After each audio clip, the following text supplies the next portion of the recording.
dear viewer, don't know much about Life is Strange, you're just like me, only 2 short years ago. I mean, I'd heard of it at the time, in the vaguest sense. I knew it was a video game of the mid-2010s. I knew it was adored and despised by many, but as a non-gamer, I'd never bothered looking further into it. My history with video games is rather long, yet largely unimpressive. I've logged an ungodly number of hours playing The Sims 4, provided I share an Origin account with my sisters, but beyond simulation games along those lines or multiplayer party games, I used to consider myself something of a lost cause. I'd played The Simpsons Hit and Run on my uncle's Xbox and obey traffic laws diligently. I'd attempt Minecraft on survival mode without any idea what to do besides find horses and build horse stables. My sisters and I owned a copy of SpongeBob's Truth or Square for years before we figured out how to get past the party it starts you out in, which is quite literally just by talking to Patrick, who has a giant A floating above his cone head. I never took much interest in first-person shooters or other combat-oriented games, and it wasn't until I downloaded Life is Strange on a whim in fall of 2021 that I realized more choice-based, more narrative-based games were out there waiting for me. Since then, I've sampled a variety of titles said to have something in common with the game, some of which reportedly inspired it, some of which were reportedly inspired by it. I feel as though I've unlocked a brand new art form, a fresh medium of storytelling. So when I made the call to stop covering struck work throughout the writers and actors strikes, it doubled in my mind as an opportunity to catch up on a decade's worth of discourse surrounding the janky masterpiece that we call Life is Strange. Now, the writer's strike may be over, hallelujah, but even if the actor's strike shortly follows suit, this train has left the station. I might have ranked the whole series, and if you're curious, 2 is my favorite, but dedicated videos allow for more depth, and to this day, there's actually a gaping hole in my Life is Strange experience. I've yet to play Before the Storm. For those unaware, the original game was followed up by 2 anthological sequels, a little spin-off, and a proper prequel. Personally, I've only completed the mainline entries to the series. I waffled back and forth between feeling like I should or shouldn't check out Before the Storm prior to writing this video, but I landed on feeling like there's value in reviewing the first game in a vacuum. While I very well may play the prequel in the near future, a major reason why I haven't yet is because I like this story as it stands. I like having pieced together an impression of the characters' pasts through present implication. I like how mysterious and unknowable certain characters are who I believe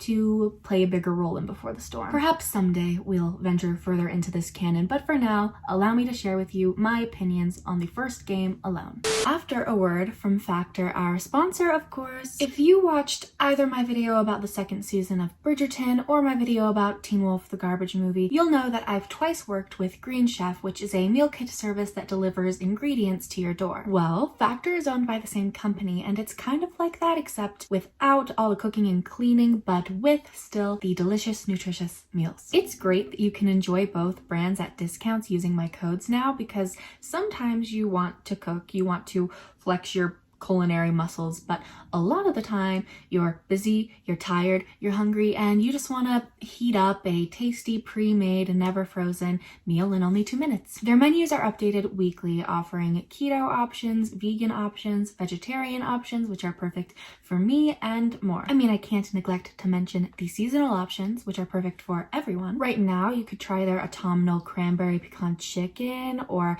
apple Dijon pork chops. All in all, I can't recommend enough heading to factor75.com or clicking the link in the description and using my code juliaccudney50 to get 50% off of your first Factor box. Now, if you'll excuse me, it's time for my lunch break. And today, it's apple beet ginger juice paired with 3-bean vegan chili.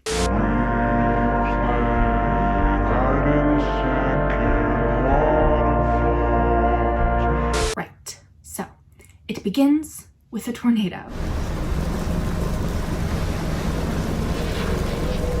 Well, for like 2 seconds, but it was all a dream and you're actually safe and sound in class. You play as Maxine Caulfield, who's recently moved back to her fictional hometown from Seattle to attend Blackwell Academy, a quote-unquote prestigious boarding school. The institution and operation of Blackwell are some of a few tells that the game was developed by Frenchmen, I think. For one thing, boarding schools are simply uncommon in the US. I'd wager they're even less commonly found in small, economically struggling fishing towns. The likelihood of transferring to an elite boarding school that happens to be located where you're from is questionable, and it's hard to believe how many other students were born and raised nearby, almost as if it were just a regular public high school. Much like public American high schools, it operates yellow buses, which private schools aren't known to, especially those whose students live on campus. It would all translate more naturally to me if Max were a freshman at a college of the arts, or if Blackwell were just a public high school and her whole family had moved back home. If I'm coming off as nitpicky, maybe I am, but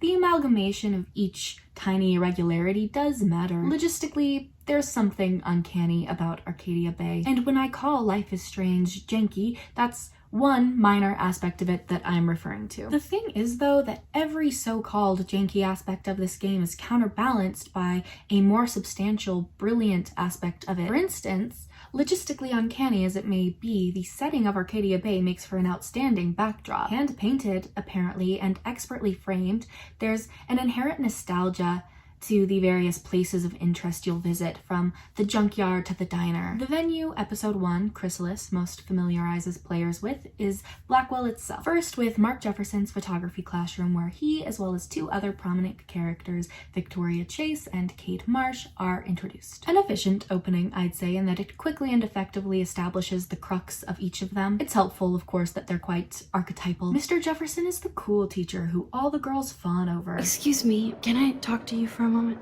Yes. Excuse you. No, Victoria. Excuse us. I'd never let one of photography's future stars avoid handing in her picture. Victoria is the HBIC. Now you're totally stuck in the retro zone. Sad face. And Kate, well, she's a God-fearing friend of ours who's busy going through it. From this process, but You seem quiet today. Just thinking too much. Precisely because all of that characterization is so digestible, I'm not a huge fan of the character descriptions found in Max's journal, which doubles as a pause menu, nor her regular entries. The diary was always going to be an extraneous element, don't get me wrong. It's obviously not meant to be required reading, but it could have revealed a few interesting tidbits to those who bothered with it. Instead, it strikes me as a superficial alternative to receiving the same exposition organically. Her real-time updates are usually lazily written recaps of scenes you literally just witnessed firsthand. I couldn't believe it when blah blah blah, then blah blah blah. In general, I can't say all of our main characters' thoughts are winners, and her internal monologue comprises a great deal of the game. Once class is dismissed, you'll discover that between cutscenes, decisions, and conversations, the gameplay of Life is Strange mainly consists of walking around and clicking for commentary. Here's the poster for the contest. Mr. Jefferson really expects me to enter. My absolute favorite example of how monotonous this routine can become happens later in episode 1. She looks super happy. She looks super sad. She looks super stoned. Like, thanks, Max. That's super insightful. It would be enough to make me recommend skipping over all of the postcards, emails, and photos one can peruse, except the defining moment of the game is only rewarding if you've taken the time to poke around. There are also more inconsequential reasons you might be glad to have turned over every stone. At the end of each episode, when you see how your choices stack up against the majority of players, there's satisfaction in realizing you interacted with someone or something others didn't. You watered your plant. You saved a blue jay, and you warned Alyssa she was about to get murked for the umpteenth time. Fuck this shit! Ow! Ow!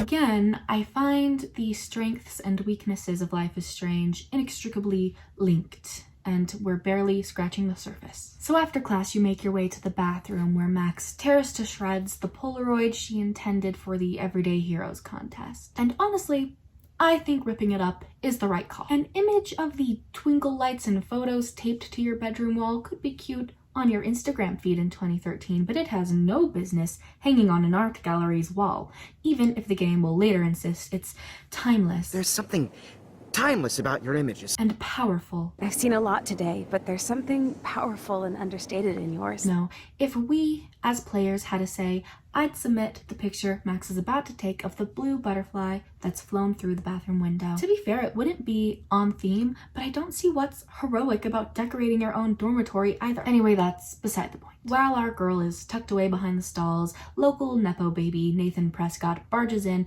muttering to himself about being the boss. You own this school.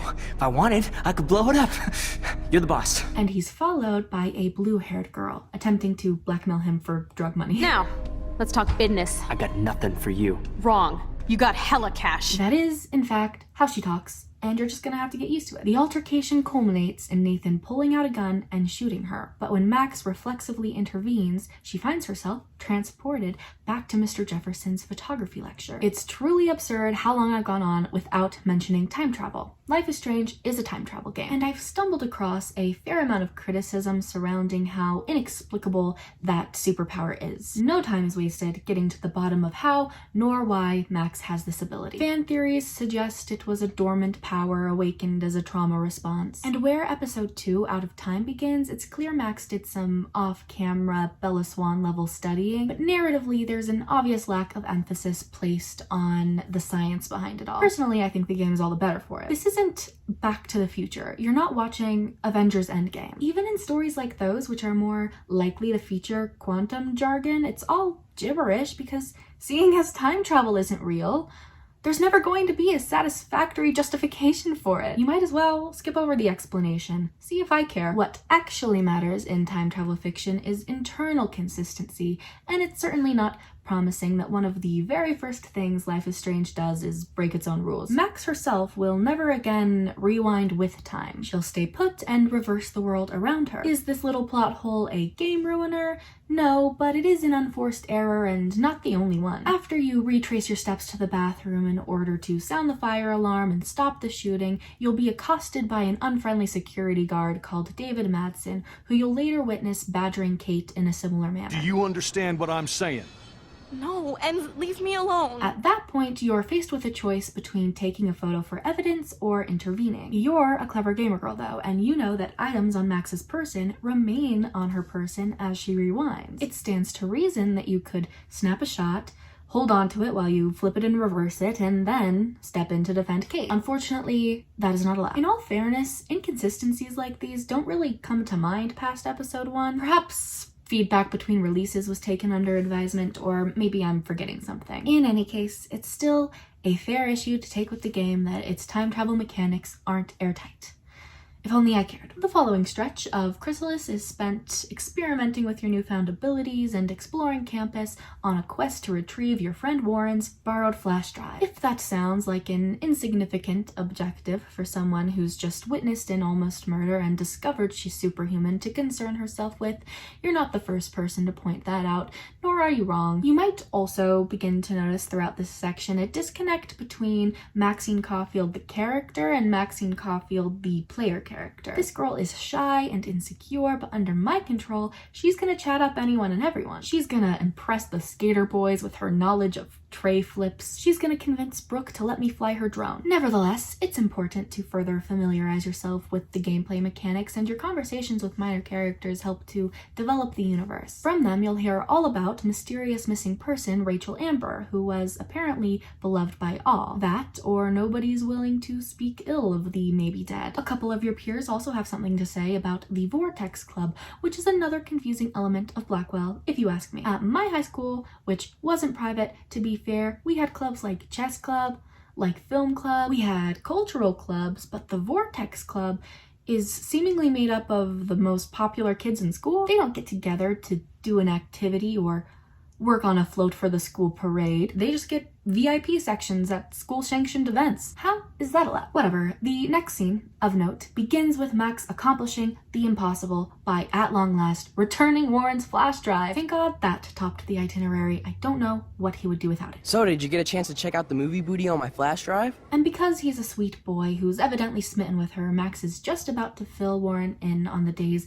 bizarro events when Nathan rolls up, heated as ever, having pieced together the Polaroid in the bathroom. Ultimately, Warren takes a beating in her defense while she escapes with the blue-haired girl, who will henceforth be known as Chloe Price. Max? Chloe? No way. You again. Go! Go! I got this! We may or may not have recognized her in the bathroom, but apparently she's our childhood best friend, with whom we lost touch after the move to Seattle, which happened to follow her father's sudden death. So there's no awkward tension in the air or anything. Don't you think I'm happy to see you? No. You were happy to wait 5 years without a call or even a text. She then invites us to her house, where we snoop around for intel regarding how she and her circumstances have changed over the years. Obviously, she dyed her hair, but more importantly, it turns out she's the one who's been hanging Rachel Amber's missing person posters all over Blackwell, and they were good friends, to put it mildly. Obviously, she was a good friend. It's putting it mildly. I mean, right? She was a lesbian. The other major revelation found at Chloe's is that her mom remarried David, the security guard, which makes him her step-ass, as she would put it. Their relationship is contentious to the extent that based on your choices in an argument that breaks out when he gets home, you might even see him hit her. Stop taking your war rage out on high school girls. You haven't seen rage, you little... Fuck you, pig! It's that altercation, however it plays out, that sends Max and Chloe out the window and to the lighthouse. That's where the former resumes her vision of a tornado, but this time, upon seeing a newspaper dated 4 days in the future, she recognizes it as more of a premonition. A storm is coming for Arcadia Bay, but Chloe doesn't believe it until... What the hell is this? Snowflakes? It's like 80 degrees. How? You are then treated to a montage accompanied by French alternative band Sid Matters of this unforecast snowfall interrupting the various mundane activities of characters major or minor. And this is where the game got me. This is where I was got. I mean, as I've described episode 1, criticizing it in a multitude of ways, you might have been asking yourself what it is I even like about this game. What's even good about it? Well, my answer would be that despite hit or miss dialogue, despite hit or miss characterization, despite hit or miss gameplay, and we'll delve further into all of the above, it all comes down to style, stuff like the environment, stuff like the soundtrack, and narrative, stuff like the ever-present threat of natural disaster. It reminds me most of my beloved Heroes, which instead had an impending nuclear explosion looming over its first season. And much like episode 2 of Life is Strange, it also featured a montage set to indie music of its many characters reacting to an eclipse. So there's a lot of connective tissue here if you let me tell it, but I won't accidentally make this about Heroes. The point is that I dig this sort of thing. Final Destination premonitions, That's So Raven visions. I'm here for it every time, and Arcadia Bay will continue to suffer unprecedented ecological phenomena as a reminder to the audience of what's to come. If you're a Life is Strange fan, anything like me, you stuck with it past Chrysalis because it's an episode successful at giving you a lot to worry about, as any good pilot or first act should. It prompts a lot of questions, like what is up with the weather? Does it have something to do with Max's powers? What's wrong with Kate? Did something happen to her? Was it the same thing that happened to Rachel Amber? I wanted to recap episode 1 to remind those of you who have played of and introduce those of you who haven't to all of these moving parts. From here, I'd rather discuss the events of the game less chronologically. One by one, let's tackle the major points of contention I've noticed between this game's lovers and haters, starting with writing, because that's something that naturally pervades the entire experience.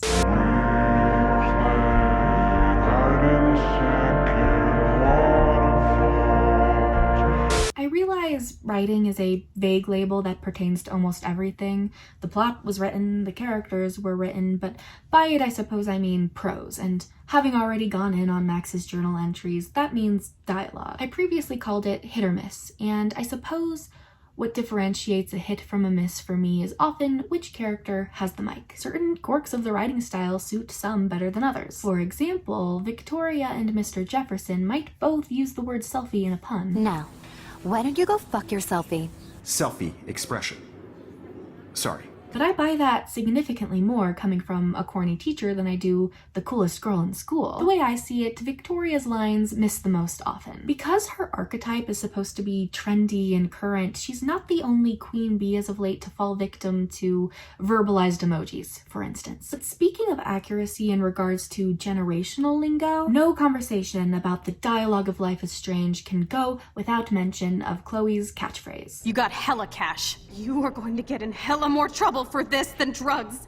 You hella saved my life. I knew it. He's so hella fucking paranoid. You need to get high. It's been a hella insane fucking day. Okay, Max. I'm hella ready. Hella yes! Plus, she's a smartass like you.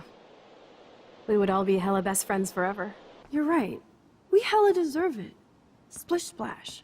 Did you actually just say hella? Mostly I've seen the repetition of this word mocked in the name of realism. A real teen of 2013 would never say hella. But as a teen of 2013, I'd argue that's not strictly true, and if it were, it wouldn't matter. It's an outdated term, for sure, but not one I would have been weirded out to hear in high school. After all, teens aren't monolithic. They don't exclusively use newfangled slang. Older words and phrases are always in circulation throughout specific subcultures, in particular regions, or with certain individuals who might have picked them up from family or heard them in a movie. Pretending, though, that hella sounded as out of place in 2013 as something like groovy would've. Might I remind you that Chloe Price is a three-dimensional character as opposed to a representative of teen kind. I mean, you'd have a better case against Hella if all the other young characters said it, but they don't. It's her thing. And unlike Victoria, there's no reason to believe Chloe is bang up to date with the times. Quite the contrary, she was expelled from Blackwell and has since clearly spent some time with seedy characters like the 30-year-old drug dealer she owes thousands. It's apparent to me that her manner of speaking, her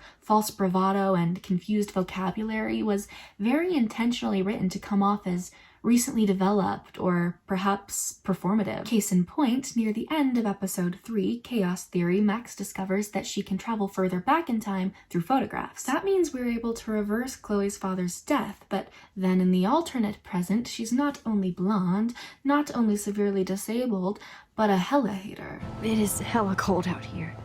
Hella?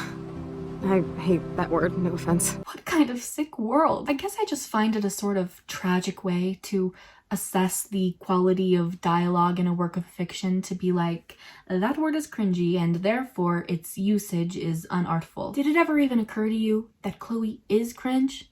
Think about it. Anyway, before we move on, it's worth zooming out to look at what I think are the two most fair problems one could have with the writing. The first being that it's a bit on the nose in it. Much of the time that's due to its choice-based nature. You'll find yourself clicking through many a dialogue tree faced with transparent decisions between upsetting or pleasing the person you're interacting with. Then, depending on your chosen path, the person you're interacting with will act either upset or pleased. What's my last name?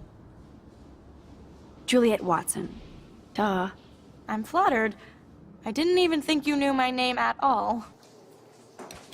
I'm afraid I'll have to take your keys now, asshole.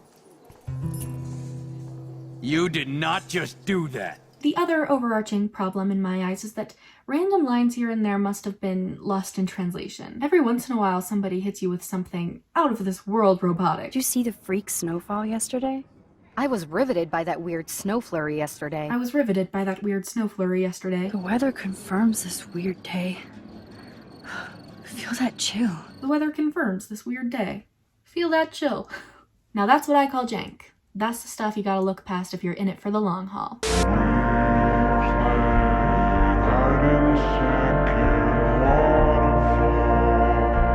It's a harsh thing to say about a story that it's bad at occupying its chosen medium, but the gameplay of Life is Strange is easily its weakest element. That doesn't mean there aren't bright spots for me to highlight, but let's establish the worst of it first. As you know, taking control of Max usually amounts to wandering from point A to point B with the option to click on certain objects and hear her yammer on about them. There are, however, puzzles located here and there. That is, if you're generous enough to call them that. I don't mean to be rude. I simply wouldn't personally define a puzzle as having to click on everything in a given room until you stumble upon the correct password, or having to endlessly rewind until you find the right hiding spot. Typically, they're a lot more about trial and error than they are about problem solving. My gamer girl era also led me to Breath of the Wild, which kind of taught me what puzzles could be. I had to look up walkthroughs for multiple shrines and divine beasts because I couldn't figure them out. Life is Strange puzzles aren't like that. The answer will pretty much always present itself to you. Some fun scenes are made out of them though. Like in episode 2, Chloe has you do a little Groundhog Day routine to prove you're not lying about your powers, and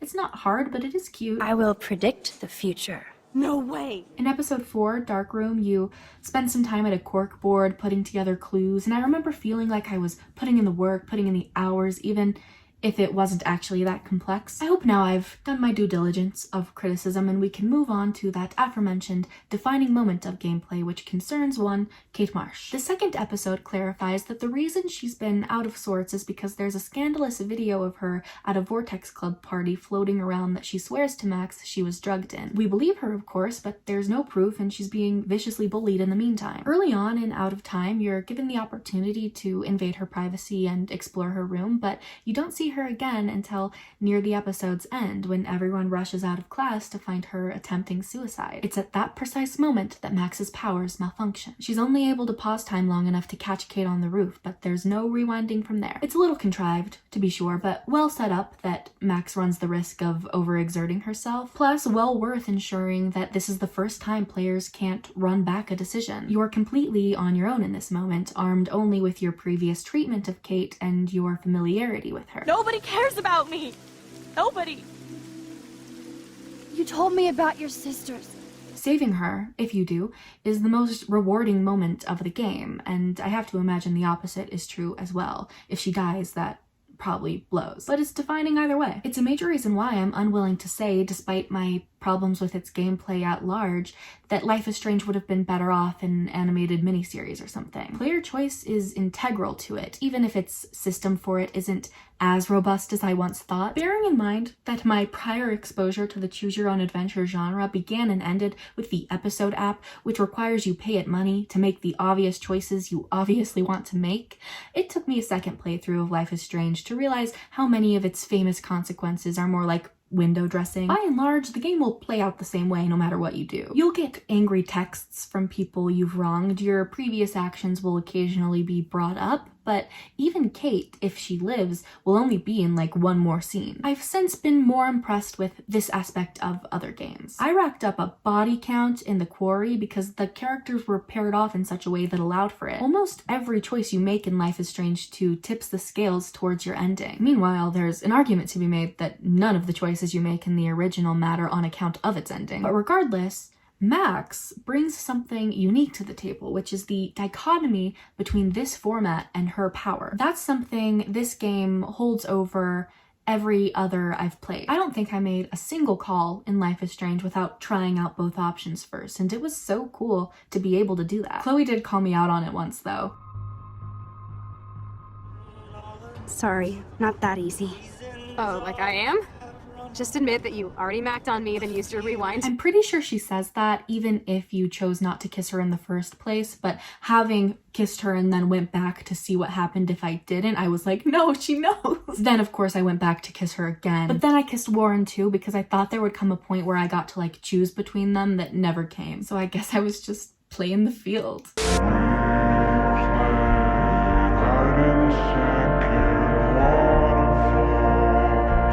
Not to repeat myself, but if the reason I can sit here and suggest Life is Strange is something of a masterpiece isn't because it's particularly well written or impressively executed, it's because every episode is punctuated by sensational moments. We've been over Chrysalis, the shooting, the tornado, and the snowfall. Out of Time is the one with the eclipse, but first and foremost, Kate's episode. The beginning of Chaos Theory gives you a minute to breathe, but it ends with the cliffhanger that is Chloe's condition after you've gone back to save her dad. The events of Max's time in the alternate universe aren't my favorite though, to be honest. I don't love the implication that the worst timeline is the one in which Chloe is disabled. Sound off in the comments if you're disabled and you disagree, but I find it borderline voyeuristic to decide between assisting in Chloe's suicide or refusing to while she begs. Please. Help me, Max.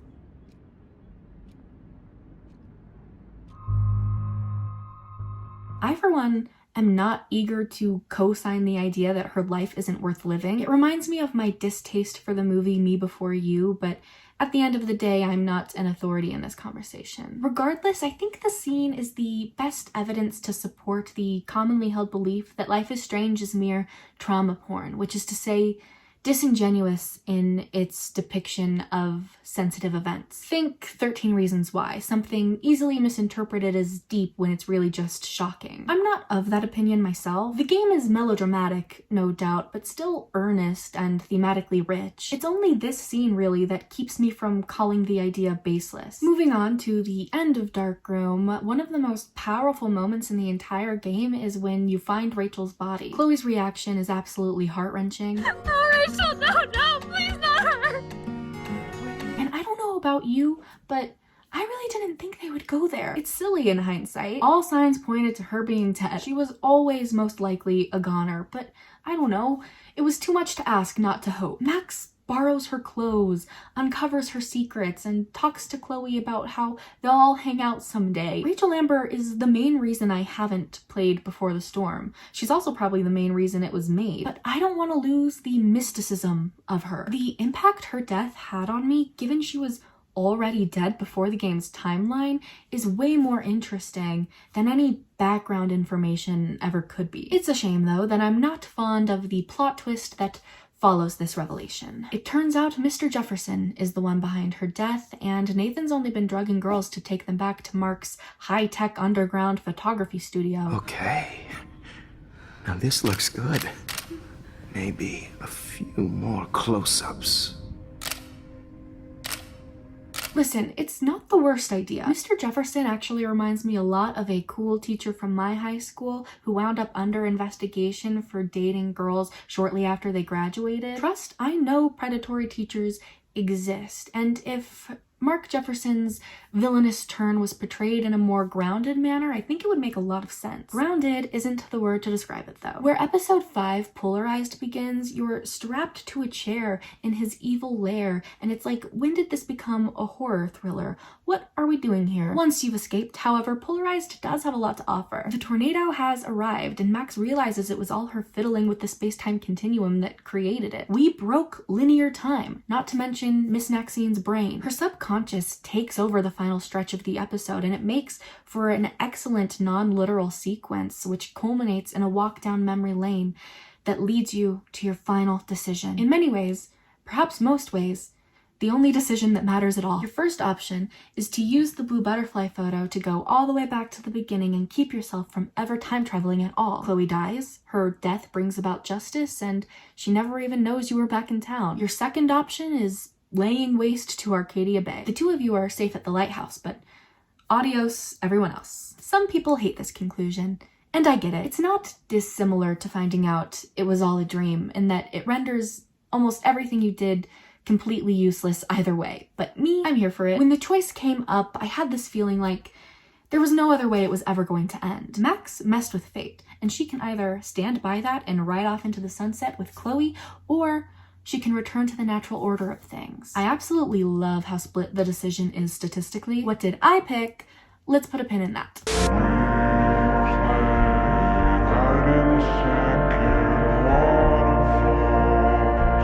I may have dubbed this the characterization chapter, but who am I kidding?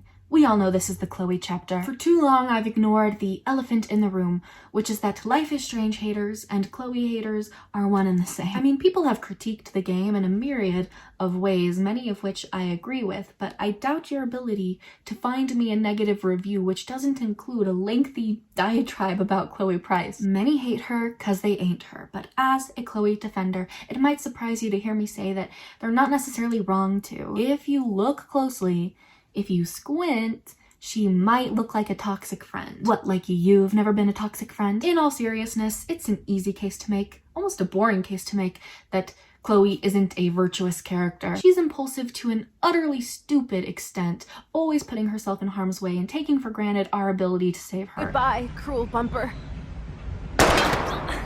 Jesus, I shot myself! Chloe, you can't go in that party. You're gonna die if you do. Chloe! She can be plain mean, willing to guilt trip you over anything or throw you under the bus. It's not my pot. It's from Max. Is this true? Etc., etc. If I had to pick a scene to represent the worst of her, it would be one in episode 2. She and Max are at the diner, and on their way out, Kate calls. Let's bail. It's Kate Marsh from Blackwell. Big whoop.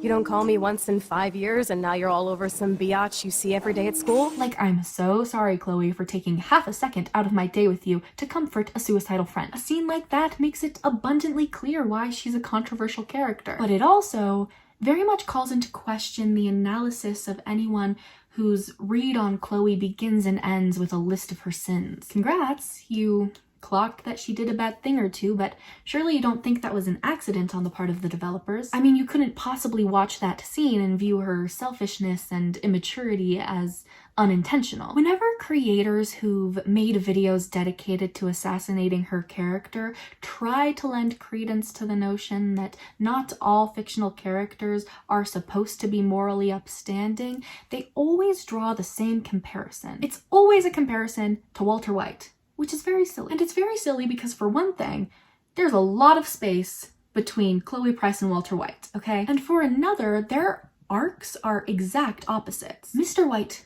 is the most famous example of a regressive character arc. Breaking Bad's elevator pitch was literally turning Mr. Chips into Scarface. Chloe's arc, on the other hand, as confirmed by the director's commentary, not to mention my very own eyes, is a more traditional, progressive arc. She starts out the game selfish, experiences breakdowns, offers apologies, and in the end, wants to sacrifice herself for the greater good. You can't keep blaming me and everybody for everything wrong in your life.